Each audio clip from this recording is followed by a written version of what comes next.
Bienvenue dans le Retour au réel, le podcast de ceux qui ne veulent pas seulement critiquer, mais aussi créer.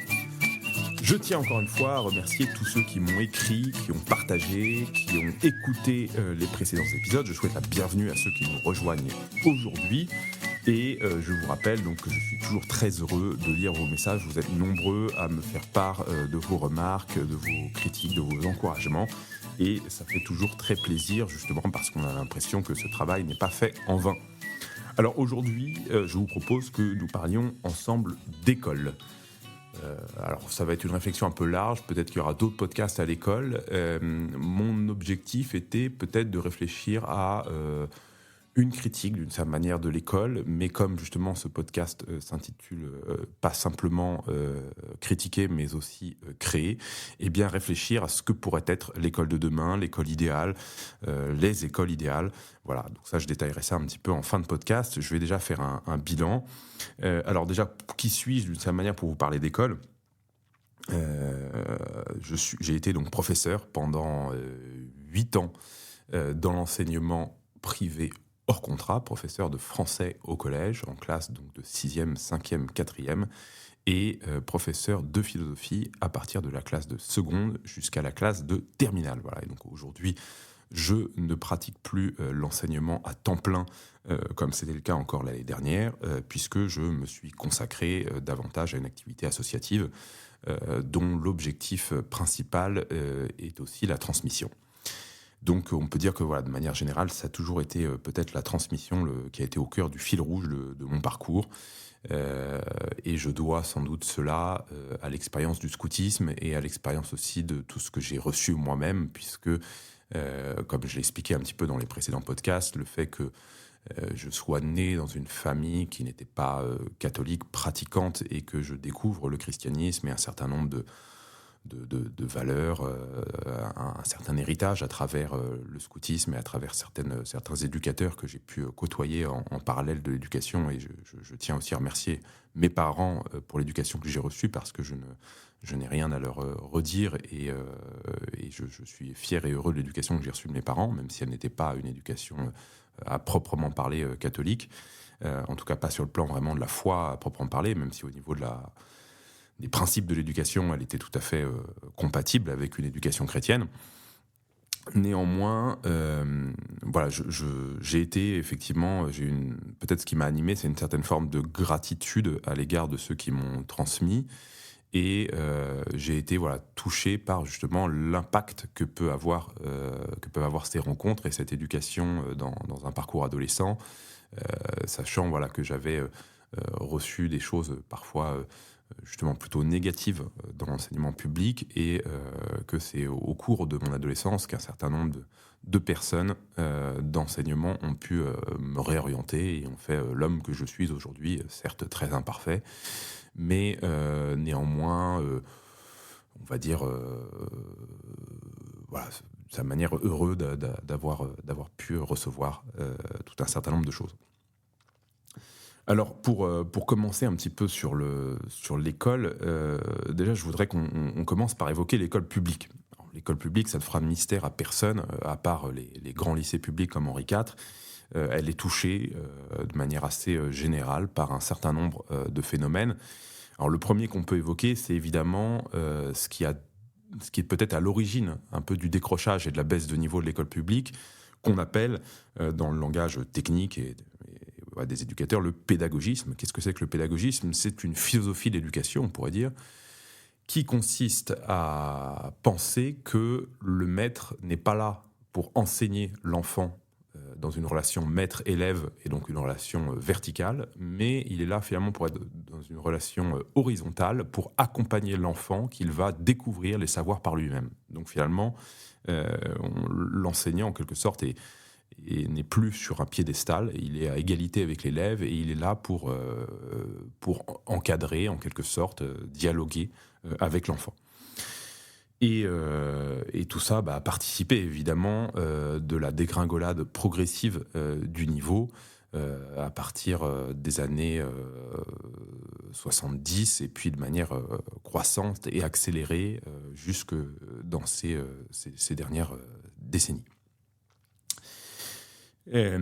Ce qu'on peut dire aussi sur cette école publique aujourd'hui en particulier, c'est son absence de recul par rapport notamment au numérique, hein. On fait du numérique une sorte de méthode magique, de solution magique en disant qu'il faut éduquer les enfants au numérique, donc on leur met des tablettes dans les mains dès le collège, ce qui est évidemment une catastrophe d'un point de vue cognitif et éducatif. Je ne parle pas du tout du plan moral, de tout ce qui peut être fait de mauvais et de néfaste sur des tablettes, mais simplement d'un point de vue vraiment scientifique. Après, on en parlait, il y a un certain nombre d'études qui montrent que l'attention sur un écran n'a pas la même qualité, la même valeur que l'attention avec un maître réel et puis même par rapport à un livre, et que tout ça crée donc justement un certain nombre de troubles cognitifs et des troubles de l'attention. On peut penser notamment à l'impact des notifications, de la lumière, tout simplement de l'écran, du défilement de l'écran, qui n'est pas propre finalement à aider l'enfant à construire des savoirs, à mémoriser, à apprendre, à se forger, on pourrait dire, une colonne vertébrale intellectuelle. Autre problème aussi dans l'école publique, c'est tout simplement l'idéologie, qui est l'idéologie qui règne de manière générale, hein, une idéologie qu'on pourrait qualifier de progressiste à certains égards, alors qui intervient voilà, d'une part dans l'éducation sexuelle, puisqu'il faut apprendre dès le plus jeune âge aux enfants comment fonctionnent leurs appareils, leurs organes, tout simplement sexuels, mais voire même plus loin, bon, je vois qu'il y a une éducation sexuelle, c'est pas du tout un problème en soi, enfin, il faut bien que ce soit fait à un moment donné. Le problème, c'est qu'il faut que ce soit fait avec l'art et la manière. Et pour moi, ce que je dirais, enfin, évidemment qu'un enfant va bien savoir à un moment donné comment ça marche et va être confronté de toute façon à ces problématiques-là, tôt ou tard. Mais déjà, je pense qu'il y a un âge minimal à respecter parce que il y a la beauté de l'innocence de l'enfant. Et je pense que si cette innocence peut être préservée au moins jusqu'au seuil de l'adolescence, c'est plutôt un bien pour l'enfant. Ça le préserve d'une certaine manière. Ça le permet voilà, de rester enfant en fait, tant qu'il a l'âge de l'être. Et je pense que du coup, si on dérègle en quelque sorte cette mise en contact avec les réalités d'adultes ou d'adolescents de la sexualité, on risque justement de pas être... Enfin voilà, c'est une erreur de timing, mais une erreur qui va blesser finalement l'enfant dans son rapport à la sexualité, dans son rapport euh, au monde des adultes aussi. Voilà, parce qu'il y a un âge pour tout.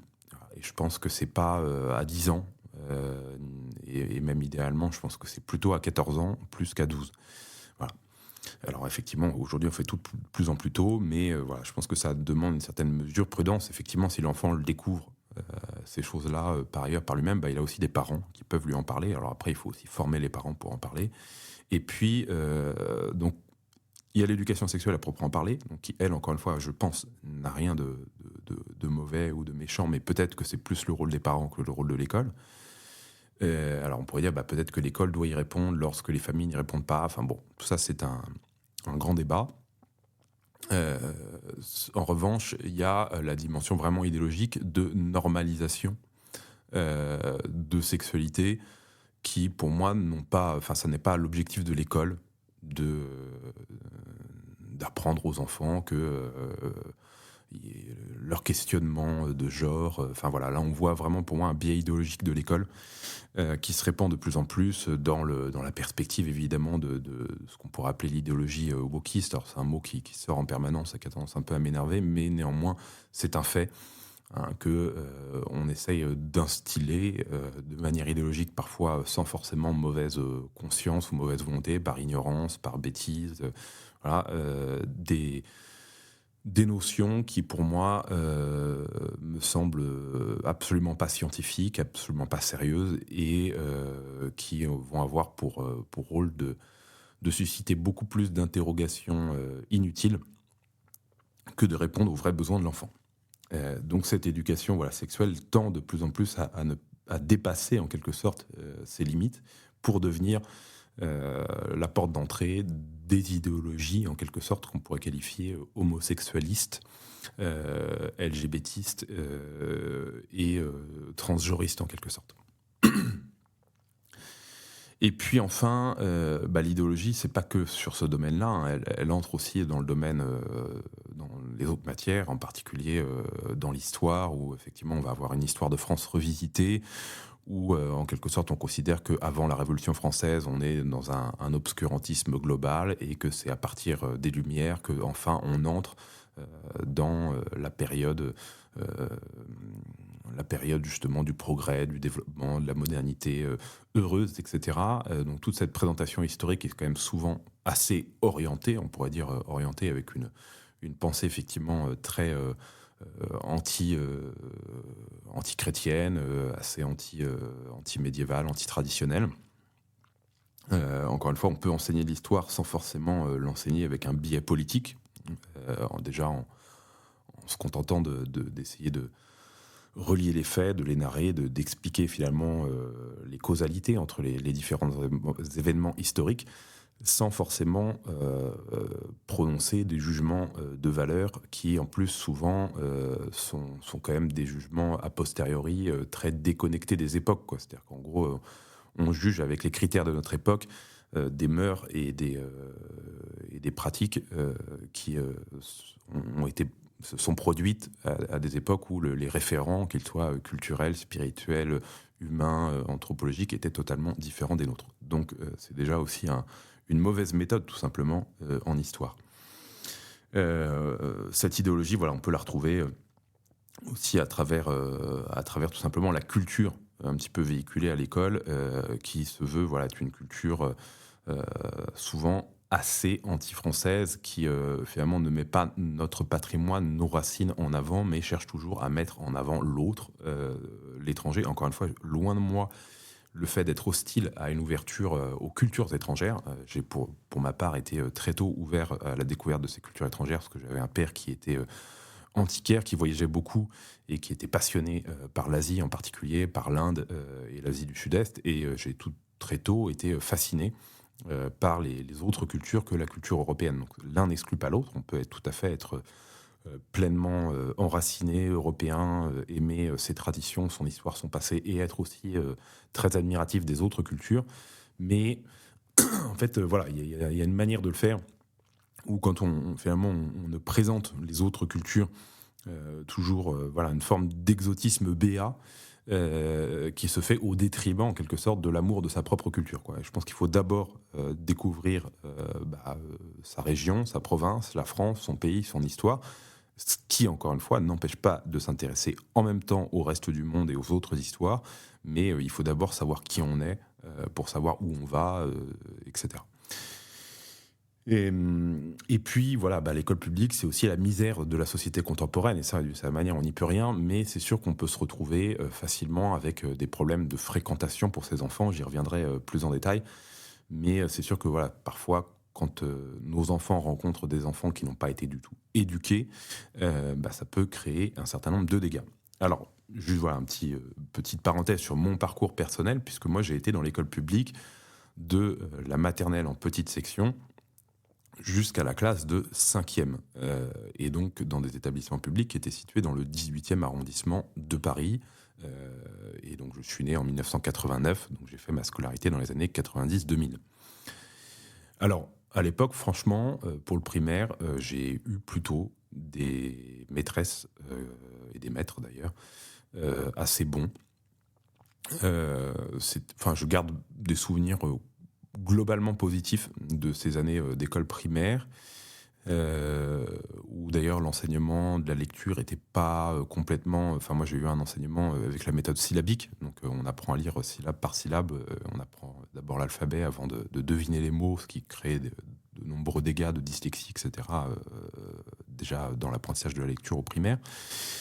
Mais je dirais, voilà, peut-être la critique que je pourrais faire a été effectivement la dimension idéologique, assez tôt dès le primaire. Ça, je me souviens vraiment qu'on nous serinait en cours d'éducation civique, en cours d'histoire, avec vraiment une morale, très culpabilisatrice et antiraciste, comme si vraiment c'était, le pire péché du monde, alors qu'on ne savait même pas finalement fondamentalement ce que c'était. C'est-à-dire que, moi, enfin, j'étais dans le 18e arrondissement, donc les classes étaient déjà assez, coloré et métissé. Je ne sais pas trop finalement si on se posait beaucoup de questions en primaire là-dessus.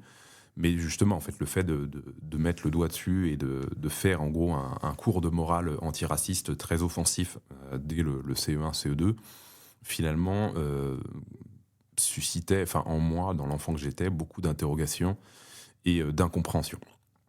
Et puis ensuite, il y a eu la deuxième dimension idéologique, vraiment, donc là où pour le coup, je me souviens quand on étudiait la Révolution française, je ne sais plus si c'était en CM1 ou CM2, où c'était quand même très fortement marqué idéologiquement, où on nous apprenait clairement que cette révolution avait libéré la France de l'affreux despotisme, de la monarchie d'Ancien Régime.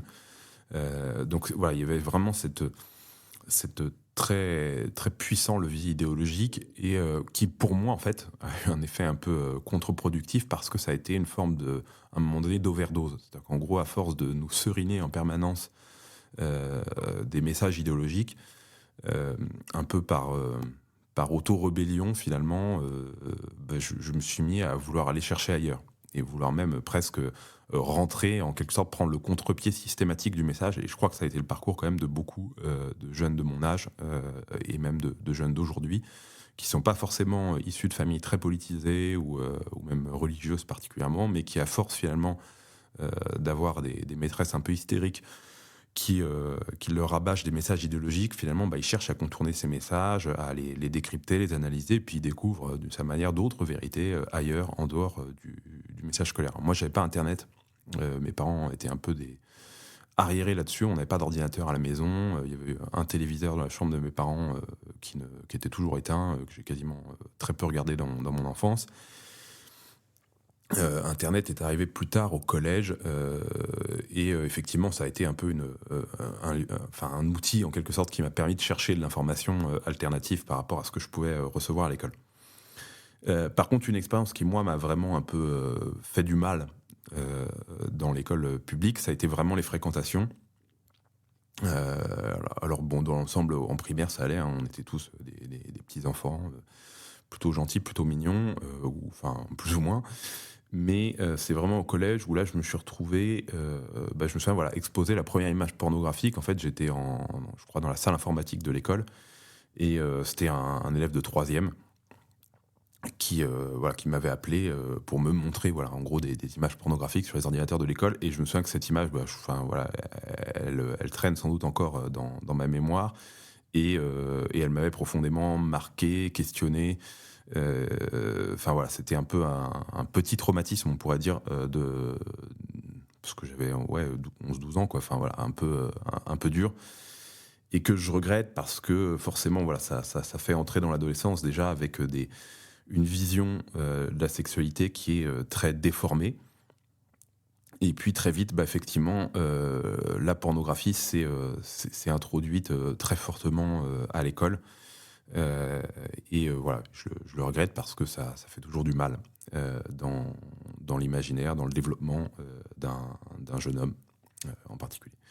La drogue aussi, parce que dans cet établissement public du 18e arrondissement dans lequel j'étais, on vendait de la drogue à la sortie de l'école, dès le collège.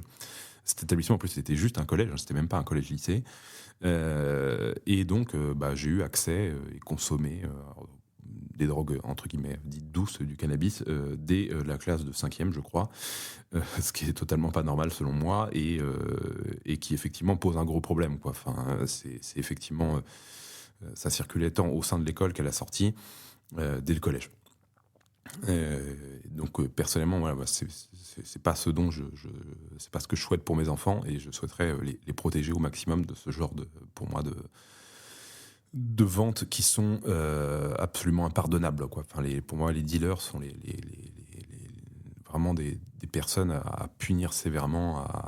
Enfin, voilà, on ne doit pas tolérer cette présence à la sortie de nos écoles ni dans les parcs de jeux.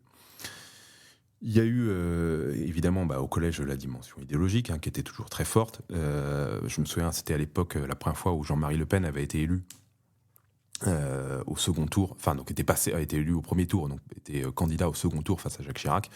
Et là, c'était clairement les messages très politiques des professeurs. Il fallait tous être carrément anti-Le Pen.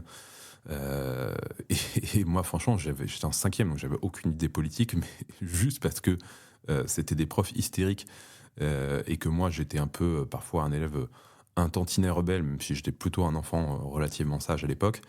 euh, Bah, ça me rendait le personnage de Jean-Marie Le Pen un peu sympathique, même si je savais pas du tout qui c'était. Mes parents votaient, je crois, pas forcément pour Jean-Marie Le Pen à l'époque. Mais en gros, voilà, je me souviens que certains de mes camarades déchiraient les affiches à la sortie de l'école et bah, moi, ça me parlait pas trop et je trouvais justement que cette espèce d'unanimisme anti-Le Pen bah, avait tendance à me le rendre sympathique.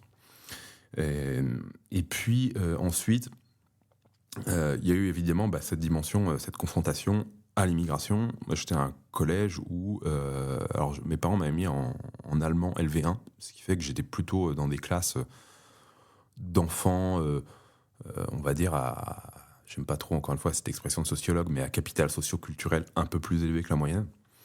Euh, donc, et voilà. Et du coup, dans les autres classes où il y avait espagnol, anglais en LV1, c'était moins le cas. Et donc, il y avait quand même une part importante d'élèves issus de l'immigration dans l'école. Et moi, je me souviens qu'en gros, quand j'étais en 6e, 5e, j'étais assez fasciné par ces jeunes issus de l'immigration parce qu'ils avaient un esprit de bande, parce qu'ils exprimaient une certaine forme de virilité. Parfois, ils tenaient tête aux professeurs. C'était souvent un peu des grandes gueules. On voyait que c'était eux qui géraient un peu le foot dans la cour de récré.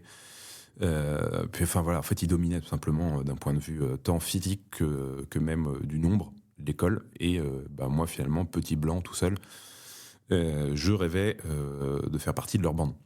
Et évidemment, j'en ai assez vite été écarté, non pas par mon fait, mais par le leur, du simple fait que je portais ma médaille de baptême. J'avais été baptisé à l'âge de 10 ans.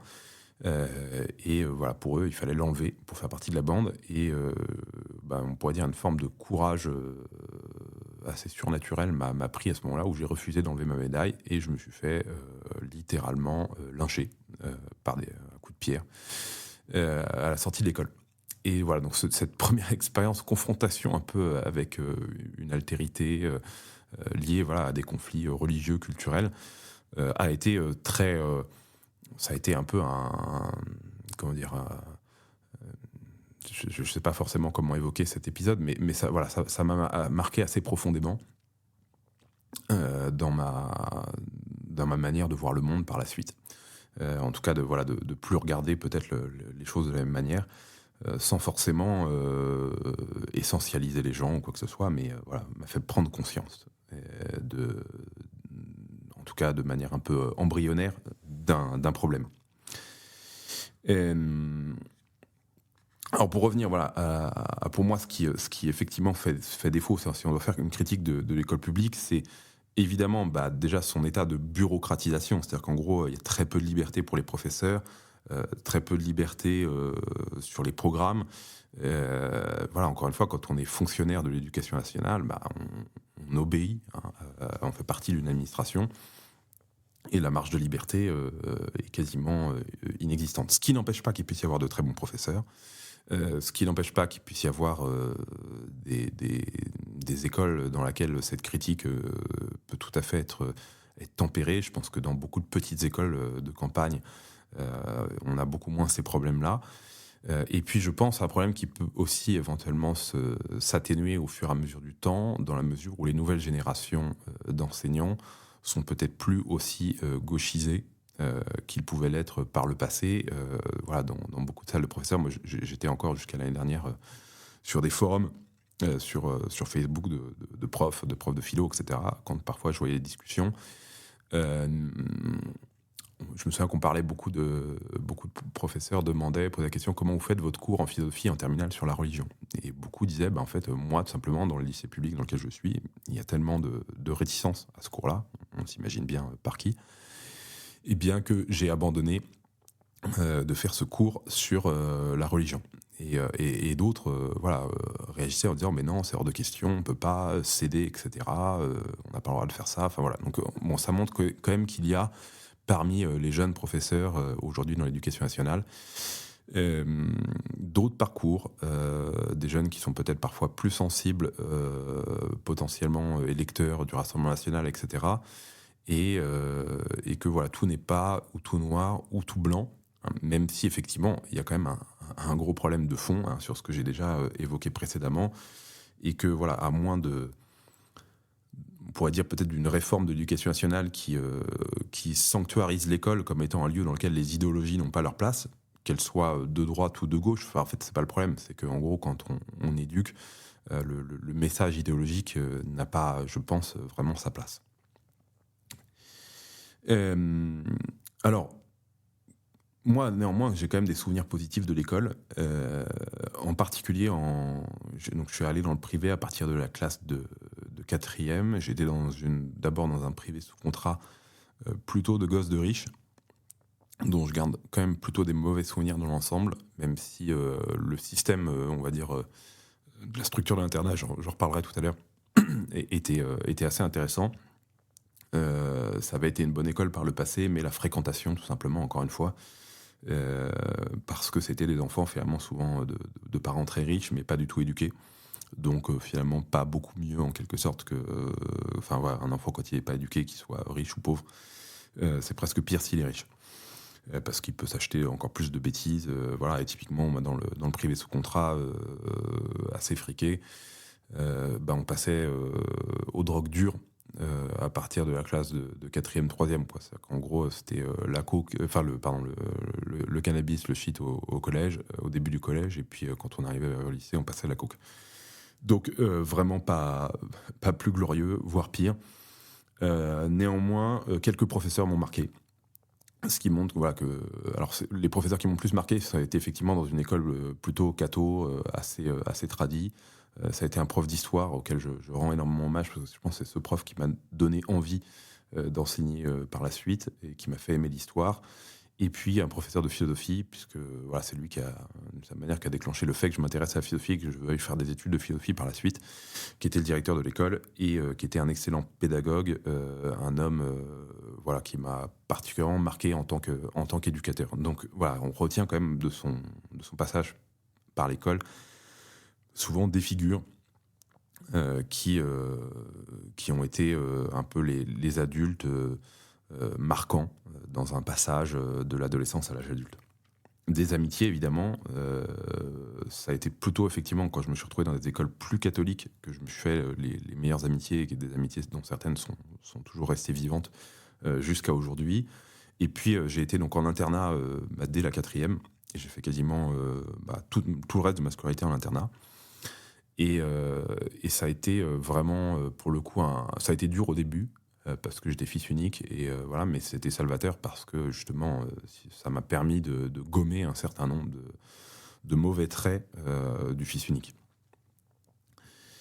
Donc un peu une petite forme d'aguerrissement à travers l'internat et d'apprentissage de la vie en commun, que je trouve très bon aussi. Voilà. Et je précise aussi quand même, pour dire que moi j'ai toujours été, alors pas vraiment un mauvais élève, j'ai jamais été dernier de la classe, dernier. J'étais pas un cancre, j'étais plutôt l'élève du milieu. Et à l'adolescence, voire même déjà dès la fin du primaire, un élève assez insolent et un peu rebelle. Et donc j'ai détesté, enfin dans l'ensemble j'ai plutôt détesté l'école. Enfin et je m'étais juré, je me souviens une fois pendant la fin d'un devoir surveillé que jamais, au grand jamais, je ne voudrais infliger à d'autres enfants cette torture de l'école et que je ne voudrais surtout pas être enseignant. Et évidemment, qu'est-ce que j'ai fait quelques années plus tard? Eh bien, je suis retourné devenu enseignant, mais en essayant justement peut-être d'agir à ma manière pour ne pas retransformer, reproduire en quelque sorte ce que j'ai pu vivre assez mal à l'école. Alors, je vais développer quelles seraient mes autres critiques de l'école un peu plus tard. Pour ce qui est de l'école privée sous contrat, en fait, je dirais qu'elle pâtit malheureusement des mêmes travers de l'école publique parce que l'Église a tout simplement capitulé. Alors, encore une fois, je fais une grande généralité, il y a toujours des exceptions, on est d'accord. Mais dans les grandes lignes, l'Église a quand même plutôt capitulé à sa mission, justement, dans l'école privée.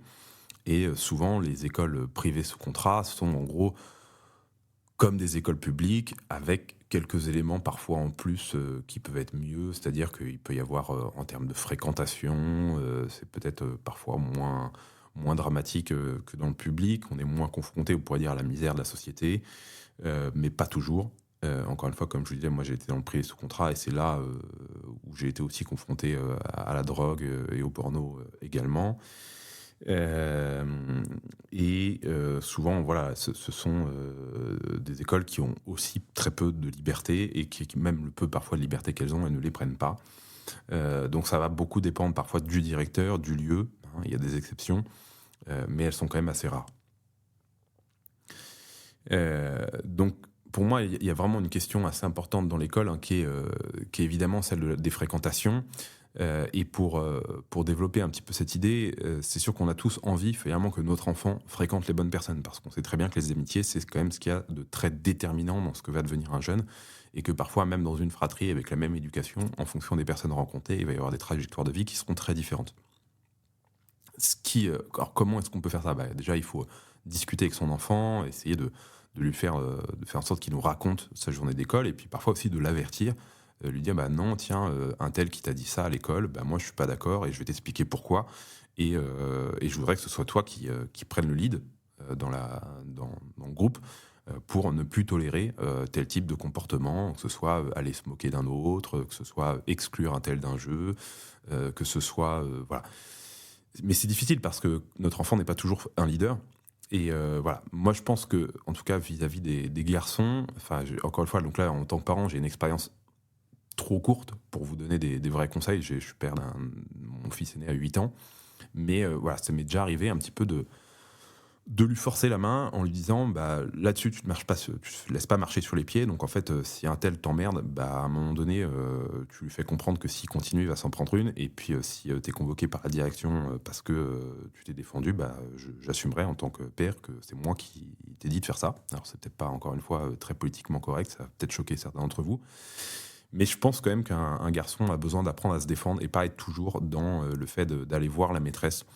Parce que c'est un mauvais réflexe dans la vie. En gros, si à chaque fois, qu'il nous arrive un truc, alors je dis pas qu'il faut faire fi de la justice, hein. Parfois il faut aller voir la police, porter plainte, et cetera, et pas faire justice soi-même. Mais, il est aussi important d'apprendre quand même à ne pas se laisser marcher constamment sur les pieds, et à être un petit peu acteur de sa propre vie. Et voilà, moi j'ai forcé un peu la main à mon fils aussi, il se faisait exclure, du foot à l'école. Je lui ai dit: «Bah si, tu vas leur dire que tu veux jouer, tu vas jouer, et puis, petit à petit, voilà, au début peut-être, personne te prendra dans son équipe, mais au fur et à mesure, à force de persévérer», et c'est lui déjà, voilà, arrivé à rentrer de l'école en me disant: «Bah papa, j'ai marqué un but», enfin voilà. Donc, il y a ce côté-là un petit peu où il faut, je pense, pousser un peu les garçons, et surtout vraiment discuter avec eux, pour essayer de savoir un peu quelle est la teneur de, leurs discussions, de leurs amitiés. Et parfois, ça m'est déjà arrivé, voilà, mon fils me raconte: «Ah bah, untel, ses grands-parents lui ont donné, tant d'argent», voilà. Je lui dis: «Mais écoute, moi je trouve que c'est pas normal qu'un enfant ait une somme aussi importante», voilà, et on a parlé de l'argent et on a discuté de ce à quoi ça servait, et cetera, voilà.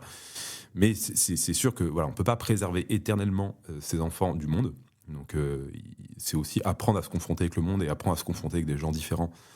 Ça fait partie de la vie. Après, c'est sûr que si, voilà, nos enfants peuvent, ne pas être exposés à la drogue et à la pornographie, dès l'âge de 8 ans, c'est quand même, vous en conviendrez, un plus. Donc cette question des fréquentations, elle est évidemment, cruciale quand même un peu dans le choix des écoles, même si, encore une fois, il y a pas d'école parfaite. Et moi-même, pour avoir été enseignant dans le hors contrat, je sais très bien, que les enfants sont pas des petits saints, voilà. Mais il y a quand même un énorme décalage.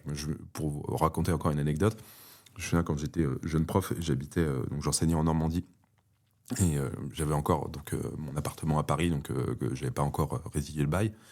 Donc je rentrais le week-end à Paris où était mon épouse, et donc je prenais un train, à partir de la gare d'Argentan, où il y avait pas mal d'internats, de jeunes qui remontaient vers Paris. Et en gros, pour avoir passé, bah, toute la semaine avec, mes collégiens et lycéens, d'un privé hors contrat qui est au Tradi, et voir, là, les sorties d'internat, publics ou privés sous contrat, je voyais quand même que c'était pas du tout le même genre d'enfant. Tant en termes de vulgarité que, bah, voilà, enfin, en gros, les gamins du privé sous contrat, fumaient des joints, dès la gare, se tenait vraiment très mal, avait un vocabulaire particulièrement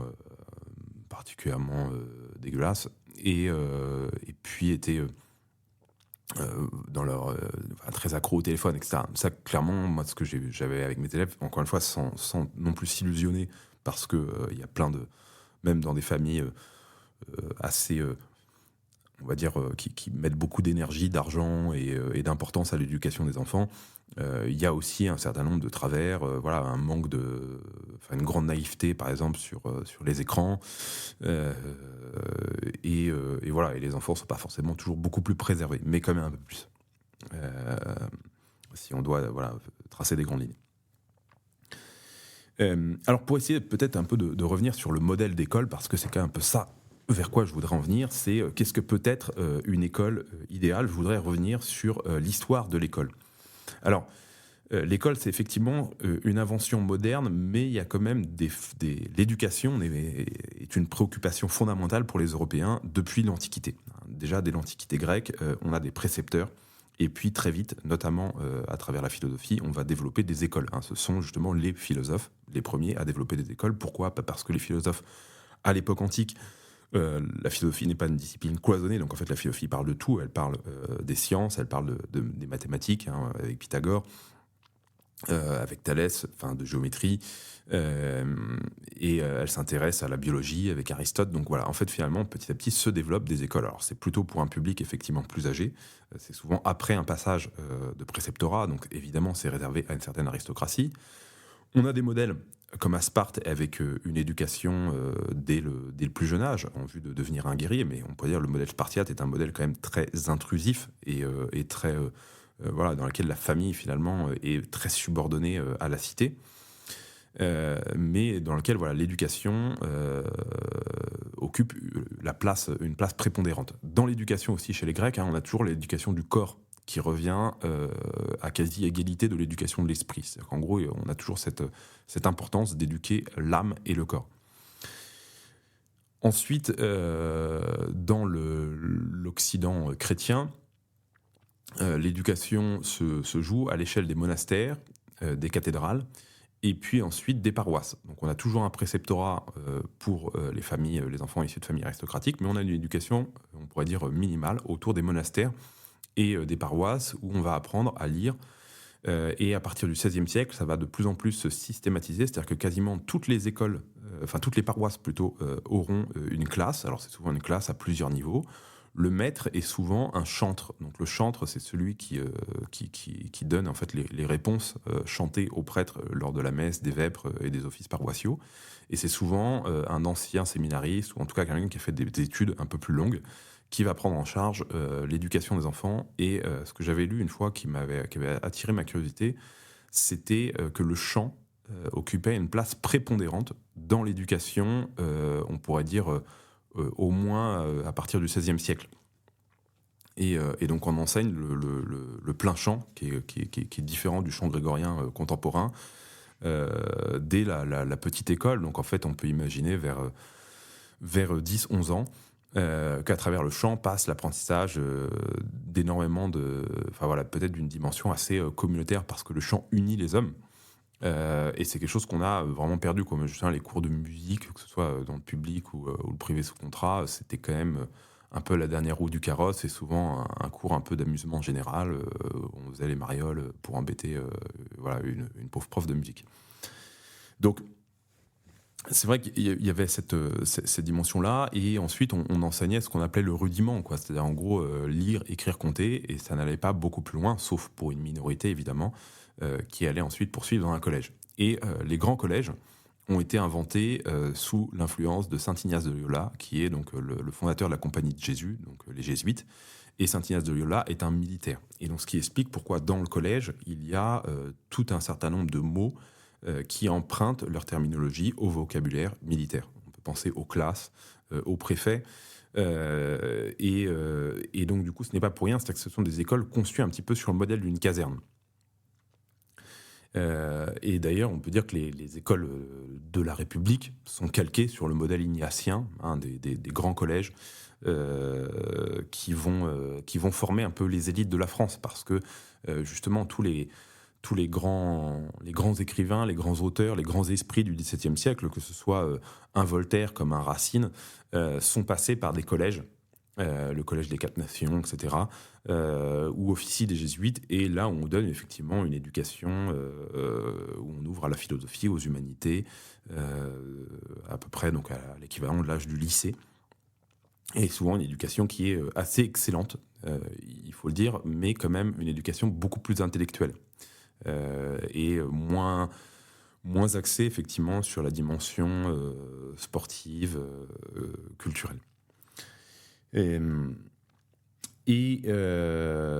du coup, je voudrais évoquer effectivement un petit peu comment on en est arrivé à l'école d'aujourd'hui. Donc, cette systématisation de l'école, elle vient évidemment au XIXe siècle quand on rend l'école obligatoire.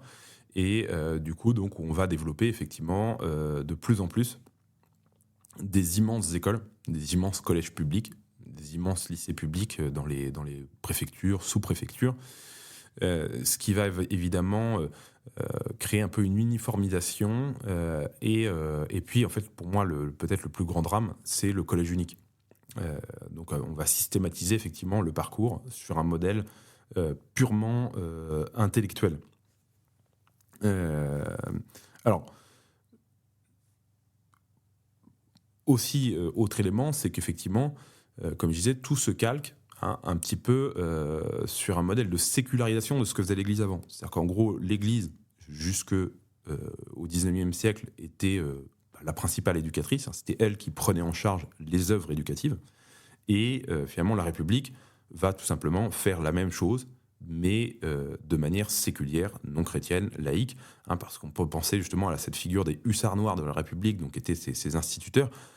Le noir est pas totalement anodin, il remprunte finalement la couleur de la soutane du prêtre, et c'est souvent ces instituteurs avaient un côté quasi sacerdotal en quelque sorte dans leur engagement même au service de l'éducation.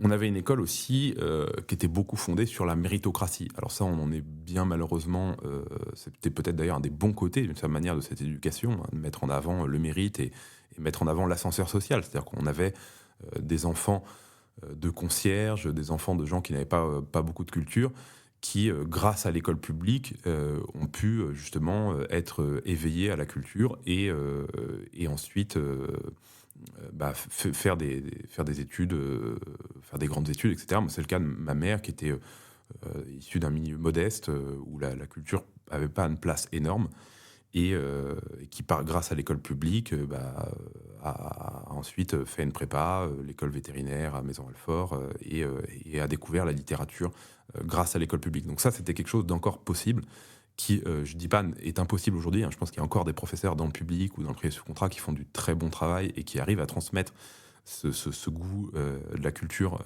aux enfants, le goût des lettres, etc. Mais force est de constater que c'est quand même quelque chose qui est devenu extrêmement minoritaire.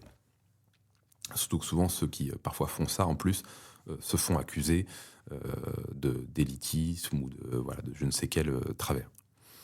Alors, du coup, le dernier modèle que je n'ai pas évoqué, c'est maintenant l'enseignement hors contrat. Et pour essayer de faire le tour de la question, c'est peut-être d'évoquer justement les avantages et les inconvénients du hors contrat. Donc pour le coup, c'est quelque chose que je connais assez bien parce que j'y ai travaillé pendant 8 ans, parce que j'ai pas mal d'amis qui travaillent dans le hors contrat, et c'est un modèle, on va dire, que j'ai assez étudié. Alors dans les avantages, je mettrais déjà effectivement les fréquentations. C'est sûr quand même que globalement, il y a évidemment des exceptions, mais dans ces écoles, on a plutôt la garantie d'avoir de bonnes fréquentations. D'autre part, la transmission de la foi. Effectivement, si on est catholique, ce sont des établissements dans lesquels l'enseignement catholique est vraiment mis en valeur et où il y a une vraie éducation chrétienne. D'autre part, la qualité des contenus. Souvent, effectivement, il y a une forme d'exigence supérieure sur les contenus enseignés, où on va plus loin en histoire, où on apprend les différents départements de France, on rentre beaucoup plus en détail dans l'histoire de France. Il y a des méthodes d'enseignement, notamment sur l'apprentissage de la lecture en primaire, une exigence sur l'orthographe, etc., qu'on ne retrouve plus dans beaucoup d'endroits. Euh, mais il y a aussi un certain nombre d'inconvénients. Un qu'on peut relever, qui mérite d'être nuancé, hein, c'est que leur contrat peut avoir une tendance effectivement de repli sur soi. C'est-à-dire qu'en gros, on fuit en quelque sorte les institutions qui sont un peu faites pour tout le monde en quelque sorte, hein, et on se marginalise un petit peu d'une certaine manière dans leur contrat, et nos enfants ne vont fréquenter effectivement qu'un certain type d'enfants, et ce qui peut avoir l'inconvénient que, au passage à l'âge adulte, finalement, ils découvrent le monde et ils ne sont pas forcément bien préparés à cette découverte du monde. Alors, encore une fois, il y a il y a des avantages et des inconvénients à ça, parce que il est d'une certaine manière bon, je pense, parfois des très bonnes amitiés puissent se développer, être renforcées parce que on a été dans la même école de la maternelle jusqu'au collège, au lycée. Donc c'est pas forcément mauvais. Mais ça doit être compensé, je pense, par d'autres activités. C'est-à-dire qu'en gros, je pense que si je mets mes enfants dans une école privée hors contrat pour les avantages que j'ai évoqués précédemment, j'essaierai quand même de contrebalancer avec peut-être des activités sportives dans lesquelles mes enfants rencontreront d'autres enfants issus d'autres milieux non chrétiens. Voilà, parce que je pense que c'est aussi important de ne pas vivre totalement dans une bulle. Même si, encore une fois, cette préservation hein, que j'évoquais, effectivement, elle a aussi ses avantages. Euh, autre, autre inconvénient du hors-contrat, c'est le modèle économique.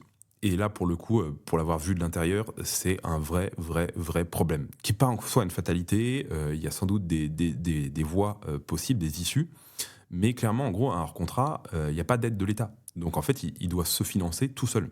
Alors comment il se finance un hors-contrat ? Déjà avec les scolarités, donc forcément les scolarités sont beaucoup plus chères, donc forcément ça exclut d'emblée des familles un peu plus pauvres.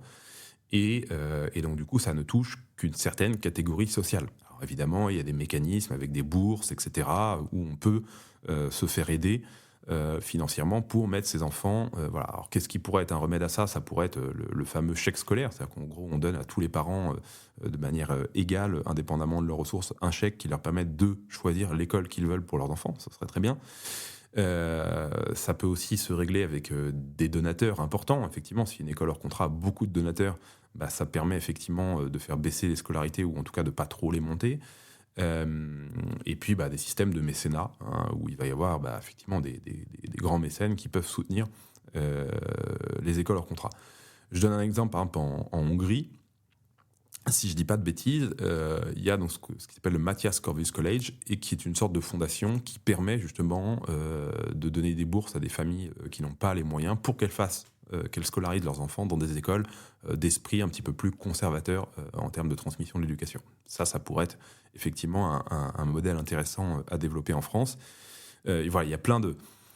mais pourquoi c'est un problème ? C'est donc, comme j'ai dit, les scolarités qui sont très chères, et d'autre part des professeurs qui sont souvent sous-payés. Et en fait, on ne peut pas garder éternellement un professeur sous-payé. Moi, j'en ai fait ça fait partie en quelque sorte des raisons qui m'ont un petit peu forcé aussi de changer de voie. C'est que financièrement, à un moment donné, quand on commence à avoir 3 enfants, vivre avec un SMIC ou à peine plus devient quasi impossible, voire même complètement impossible. Donc si on veut garder des professeurs de qualité sur le long terme, avoir des professeurs qui choisissent vraiment cette voie-là par amour du métier, par vocation, il est nécessaire d'avoir des salaires qui permettent justement de les attirer et de les garder dans l'école. Et ça, avec le modèle économique actuel, ce n'est clairement pas possible.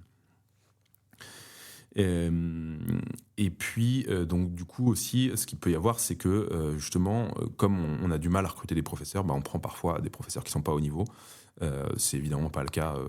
Il y a beaucoup de professeurs de qualité dans les écoles hors contrat, mais parfois on a des gens qui sont un petit peu là pour combler un trou et qui sont pas suffisamment formés. Et puis enfin, dernier point que je pourrais soulever, c'est le couple parent-professeur qui est parfois un peu tendu dans les écoles hors contrat. Ça, encore une fois, je l'ai expérimenté de l'intérieur. C'est-à-dire qu'en gros, on a des profs qui vont dire en gros tous les parents sont des emmerdeurs. donc qui en fait systématiquement, quand une remarque sera faite par les parents, c'est encore une fois des parents chiants, qui sont des consommateurs, qui n'ont rien compris à rien, et qui se plaignent tout le temps parce que de toute façon c'est des gens qui pinaillent en permanence. Et du côté des parents, on a parfois un côté systématique à vouloir toujours trouver des problèmes, ce qui explique pourquoi les professeurs le prennent comme ça.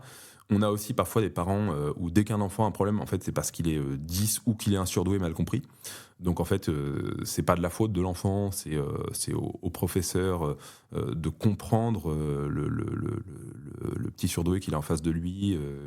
Voilà. Donc en fait, il y a parfois un dialogue de sourds entre les parents et les professeurs. Et ça, c'est pas une fatalité. En fait, c'est, je pense, au directeur et aux professeurs, à l'équipe pédagogique, de trouver un terrain d'entente, et évidemment aussi aux parents de faire un effort, parce que sinon, on arrive sur des situations de blocage. C'est-à-dire qu'en gros, il faut que les parents comprennent que les professeurs ont peu de moyens, ils sont souvent de bonne volonté, donc ils ont plutôt besoin d'être épaulés et aidés et guidés, et que les professeurs soient aussi à l'écoute des parents, parce qu'à un moment donné aussi, les parents, quand ils font un gros sacrifice financier pour mettre les enfants dans ces écoles-là, ils en attendent aussi en retour quand même quelque chose de plus que dans les autres écoles, et pas simplement que éventuellement les fréquentations ou l'aspect spirituel, mais aussi une pédagogie et une adaptation aussi un peu aux enfants, quand même qui fasse la différence. Alors, revenons-en à notre question de l'école idéale. Pour moi, je suis donc j'ai connu clairement dans l'école où j'étais enseignant, on était un peu sur le modèle caserne, c'est-à-dire l'école jésuite, type internat catholique, avec des classes, une pension, un modèle un peu militaire. Et ce modèle a des avantages et encore une fois des inconvénients. C'est un modèle qui est souvent un peu élitiste. Et qui n'est pas fait donc pour tous les enfants. Et c'est justement tout le problème de la classe, c'est que dans une classe, finalement, vous avez des élèves très bons, excellents, et des élèves beaucoup moins bons, avec beaucoup de difficultés. Et qu'est-ce qu'on fait ? Alors, soit on dit, en gros, je m'adapte à la moyenne, donc du coup, en gros, je vais satisfaire le milieu de la classe, mais il y aura quand même, on va dire, la queue de classe et la tête de classe qui seront déçus. Ou je m'adapte à tous les enfants, ce qui est quand même très difficile. Donc parfois, il n'y a pas beaucoup de solutions. Moi, je pense qu'en tant que professeur, il faut essayer de s'adapter aux enfants, mais il faut aussi apprendre aux enfants à s'adapter. C'est-à-dire qu'il y a toujours une tension, en quelque sorte, entre le devoir de l'enfant à s'adapter, et c'est bon pour lui. C'est-à-dire qu'en fait, il faut que l'enfant apprenne à aussi faire des efforts pour s'adapter à un rythme de classe. Mais il y a aussi quand même le rôle pour moi, je pense que le devoir d'un maître, c'est de ne pas abandonner un élève en difficulté. C'est de ne pas le lâcher, et de lui redonner le courage, en quelque sorte, de s'accrocher, de rattraper son retard, parce qu'il y a beaucoup aussi parfois une question de motivation. Et ça, c'est un travail qui se fait main dans la main avec les parents. Et voilà, il faut essayer d'une certaine manière de faire en sorte qu'un enfant ne perde pas confiance en lui. Parce que ça, c'est vraiment pour moi la pire chose que j'ai vue dans l'éducation, c'est quand un enfant se dit qu'en gros, il est débile, il est con, et il n'arrivera à rien. Et du coup, là, en fait, il s'en auto-persuade. Enfin, on en a un peu persuadé aussi, d'ailleurs. Et du coup, en fait, ça, c'est une spirale infernale, quoi. C'est-à-dire qu'en gros, c'est de pire en pire. L'enfant déteste l'école, déteste tout, et parfois même, si dans une école catholique, il peut balancer aussi la foi avec, parce que ça fait partie du package. Donc voilà, ça c'est un des problèmes. Et pourquoi ce problème-là aussi, il est lié à cette dimension trop intellectuelle des écoles de manière générale un peu caternes. C'est-à-dire qu'en gros, en fait, comme parfois le hors-contrat est une réaction aux problèmes de l'école publique ou privée sous contrat, en fait, on fait exactement l'inverse, mais de manière excessive. Donc, c'est-à-dire qu'en gros, comme on a supprimé le par cœur dans beaucoup d'écoles, on va faire plus que du par cœur. Comme en gros, on a baissé le niveau, on va suraugmenter le niveau. Comme les élèves se tiennent mal, on va surforcer la discipline et les attentes en termes de tenue des élèves. En fait, voilà, encore une fois, tout est une question d'équilibre. On se rappelle quand même que in medio stat virtus, c'est vraiment la vertu, elle se joue toujours dans un équilibre entre un défaut et un excès. Et donc, c'est pas parce que on a commis un certain nombre de défauts dans l'éducation contemporaine majoritaire qu'on va remédier à ces défauts en palliant par l'excès totale. Donc, euh, néanmoins, ce qu'il peut y avoir de bon dans les écoles casernes, c'est justement ce côté, cette exigence sur la tenue. Moi, je mettais un peu un point d'honneur quand les élèves rentraient dans la classe à ce qu'ils aient des chaussures propres, à ce qu'ils aient leur chemise dans leurs pantalons, à ce qu'ils soient pas complètement ébouriffés, à ce qu'ils aient les mains propres. Et c'est plein de petits réflexes qui, en soi, peuvent être vécus de manière un peu policière et débile, mais peuvent être aussi vécus s'ils sont faits, dits avec bienveillance, et qu'il y a une certaine forme de complicité qui est pas une. C'est pas être sur un pied d'égalité avec les élèves, mais on va dire une bienveillance que les élèves vont sentir. C'est-à-dire qu'on va sentir que leur professeur, il les tutoie pas, il leur tape pas sur l'épaule, mais leur professeur veut leur bien et ils le sentent. Et ça, je pense que clairement, ça se ressent. Un professeur qui veut le bien de ses élèves, qui les aime dans le fond, même s'il peut être parfois sévère. Eh bien, voilà, on va les tirer vers le haut et on va leur faire prendre un certain nombre de réflexes qui vont leur donner être un cadre, être un ordre en quelque sorte, qu'ils vont mettre dans leur vie et qui me semble être très bon. Donc en fait, ça, c'est vraiment un des atouts d'une école exigeante qui met aussi l'exigence sur les formes et sur le rangement, la propreté, l'ordre, etc.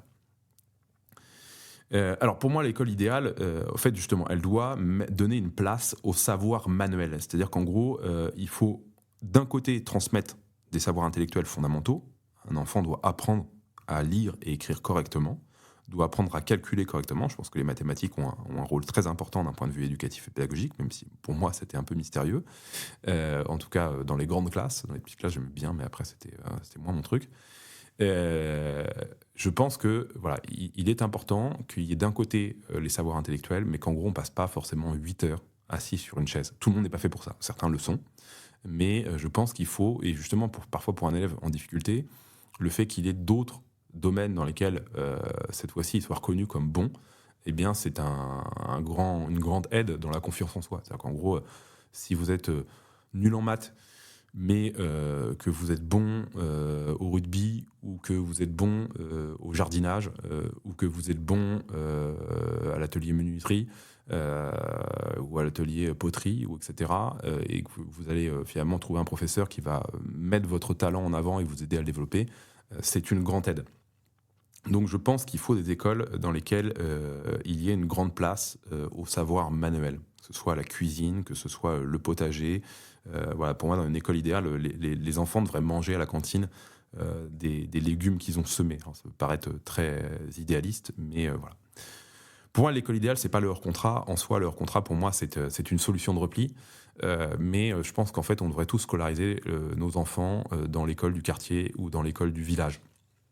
Parce que c'est important que les enfants apprennent à participer, se sentent membres de leur quartier, de leur ville, de leur village. Et après, aux parents, finalement, de constituer aussi un peu un syndicat de parents d'élèves. Ça ne veut pas d'être les emmerdeurs professionnels des parents, mais de rappeler un certain nombre de choses à l'ordre. Et parfois, quand il y a du grand n'importe quoi, je ne sais pas si l'école décide d'inviter une association transsexuelle pour parler du changement de sexe aux enfants de 10 ans, de dire non, clairement, là, ce ne sera pas possible. Donc, soit vous le faites venir, soit on retire nos enfants. Mais sachez que si vous des têtes là-dessus, l'ambiance va être un peu pourrie, quoi. Voilà, donc et puis parfois d'avertir aussi, parce qu'il peut y avoir des directeurs naïfs, il peut y avoir des professeurs qui n'ont pas pris conscience de tel ou tel problème, mais n'attaquez pas non plus les profs. Moi, je me suis fait souvent attaquer pour des choix de lecture, alors que j'avais à aucun moment eu de mauvaises intentions. C'était en plus des grandes œuvres du patrimonial. Hein. C'était le roman de Merlin, ça a été Rabelais, ça a été des choses comme ça. Et effectivement, donc, parfois, il y a des passages qui sont un peu scabreux. Et je me suis fait attaquer par les parents comme si j'avais voulu corrompre, détruire, instiguer dans l'âme de leur enfant des choses sales. Enfin, du coup, vous n'êtes pas du tout réceptif à la demande des parents, que vous dites, mais en fait, il me prend pour qui ce connard? Enfin, voilà. Donc parfois, il faut savoir aussi parler aux profs et leur expliquer gentiment les choses en disant que le professeur n'a pas forcément envie de pervertir votre enfant et qu'il y a peut-être des choses que lui ne lui ont pas sauté aux yeux, comme à vous, parents, ça vous a sauté aux yeux. Et puis, donc dans l'école idéale, il faut effectivement, l'objectif en fait pour moi, c'est pas de faire des intellectuels, c'est de faire des hommes de caractère. En fait, l'école aujourd'hui cherche surtout à faire des moutons qui sont adaptés au marché du travail. Donc tout est calqué finalement sur la dimension commercialisable et délivrable d'un enfant post-bac. Alors qu'en fait, le rôle de l'école, pour moi, il est d'aider. Et c'est pas que à l'école de le faire, hein, l'école, mais d'aider aussi un jeune homme à forger son caractère. Et je pense que c'est là où la différence entre le préceptorat, où l'enfant va être tout seul, qu'est-ce que peut apporter l'école? C'est la rencontre des autres. Et quand on va rencontrer les autres, on va justement forger son caractère dans un groupe. Et c'est comme ça aussi, petit à petit, qu'on va développer des qualités d'homme. Et ça passe évidemment par le sport. Ça passe aussi par les équipes. Je pense que ça, c'est un modèle qui a été assez perdu, mais voilà, à travers la vie d'équipe ou de maisonnée. Moi, dans l'internat privé sous contrat dans lequel j'étais, il y avait des maisons. Alors, c'était des trop grosses maisons, à mon sens, de 60-70 élèves, et dans lesquelles les responsabilités au sein de la maison n'étaient pas très marquées. Mais quand on responsabilise un enfant d'être bienveillant, donc le plus grand, bienveillant des plus petits, etc., il y a des effets très positifs. Et je pense que ça permet justement un jeune homme de prendre conscience aussi de son futur rôle d'adulte. Moi, personnellement, quand j'étais en terminale, j'étais surveillant élève. Et c'était une mission que j'avais pris à cœur. Parce que je me disais, voilà, en gros, il faut que je sois bienveillant avec les plus petits. J'avais des quatrièmes avec moi. Alors, si certains d'entre eux m'écoutent, ils riront peut-être, parce que parfois j'étais peut-être un petit peu sévère, mais quand même, voilà, ça a été vraiment un bon outil, un peu de responsabilisation. Alors qu'il faut évidemment encadrer, hein, on lâche pas des petits chefs comme ça dans la nature, mais les équipes me semblent être un beau modèle, et j'évoquerai à la fin, pour conclure, André Charlier à ce propos. La conclusion, c'est que pour moi, il n'y a pas d'école idéale. Il faut développer différents modèles pour répondre à différents types d'enfants.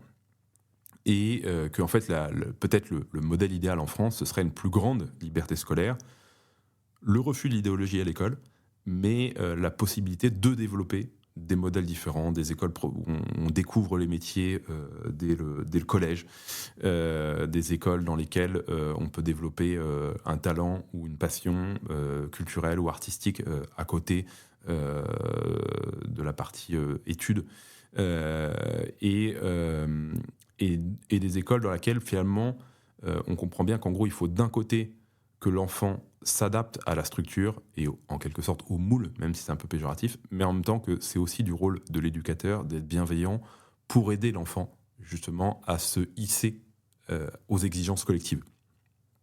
Alors, je finis en vous lisant un extrait des Lettres au capitaine, donc d'André Charlier. Juste un petit mot sur André Charlier. C'était un éducateur hors pair, qui a été donc le directeur de l'école des Roches, dans la première moitié du XXe siècle. Et puis ensuite, pendant la guerre, l'école des Roches s'est repliée à Maslac, en Béarn. Et donc, André Charlier avait créé un système dans lequel il y avait des équipes. Donc, les chefs d'équipe étaient appelés les capitaines. Et donc, on peut retrouver notamment ces lettres au capitaine, donc les lettres qu'il écrivait aux chefs d'équipe. Et il demandait donc aux capitaines de ne pas être des pions ou des mainteneurs d'ordre, mais les créateurs de l'ordre à travers justement leur exemplarité. Il leur dit, vous n'êtes pas là pour former, vous êtes des jeunes adolescents, vous avez vous aussi à vous former pour devenir des adultes, mais vous devez justement créer à travers le goût de l'effort, le goût de la vérité, le goût de la beauté, de la vie spirituelle, un ordre au sein de l'école. Et cette école a porté énormément de fruits, hein, parce que tous les hommes qui ont été touchés par cette pédagogie, par ce type d'éducation, ont fait par la suite de grandes choses.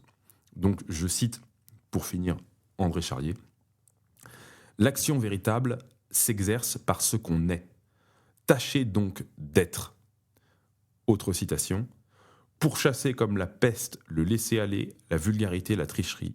Je veux des garçons qui se tiennent droit, qui regardent en face et qui parlent ferme. » Voilà pour cette émission sur l'école de demain, l'école idéale. Et je vous invite à vous pencher sur ces questions d'éducation, à ne pas simplement déléguer totalement l'éducation de vos enfants au scoutisme ou à l'école, à donner de votre temps pour les écoles, parce que les professeurs ont besoin aussi parfois d'être épaulés par des bénévoles et aussi à exercer une certaine forme de créativité dans le domaine de l'école parce que, comme voilà, j'ai pu essayer de le souligner dans cette émission, il y a un certain nombre de choses qui sont bonnes déjà, qui sont existantes hein, et qui méritent d'être améliorées à la fois par évidemment des financements, mais aussi par des porteurs de projets. Voilà, j'espère que cette émission vous aura plu. Je me permets aussi de finir par une annonce. J'aimerais, suite un petit peu au débat qu'il y a eu en France ces dernières semaines sur l'agriculture, faire une émission avec un agriculteur qui se sente de parler des sujets liés à l'agriculture. Voilà, donc j'ai des amis agriculteurs, mais ils ne se sentaient pas trop forcément de parler comme ça dans un podcast. Donc voilà, si vous êtes vous-même agriculteur, si vous en avez dans vos relations, n'hésitez pas voilà, à faire une mise en contact pour qu'on puisse programmer une émission. Je suis toujours aussi en quête de sujets. J'ai évidemment toute une réserve de sujets sur lesquels je pense pouvoir faire quelques remarques qui seraient susceptibles d'être intéressantes. Mais n'hésitez pas à me proposer des sujets et même si vous souhaitez vous-même intervenir avec moi, on peut faire ça à distance aussi, sur un sujet. N'hésitez pas à vous manifester. Je serai très heureux voilà, de collaborer avec d'autres personnes pour faire des émissions, des témoignages aussi, témoignages d'enseignants, témoignages de parents, témoignages d'agriculteurs ou témoignages de toutes sortes de choses intéressantes. Je vous dis à la semaine prochaine.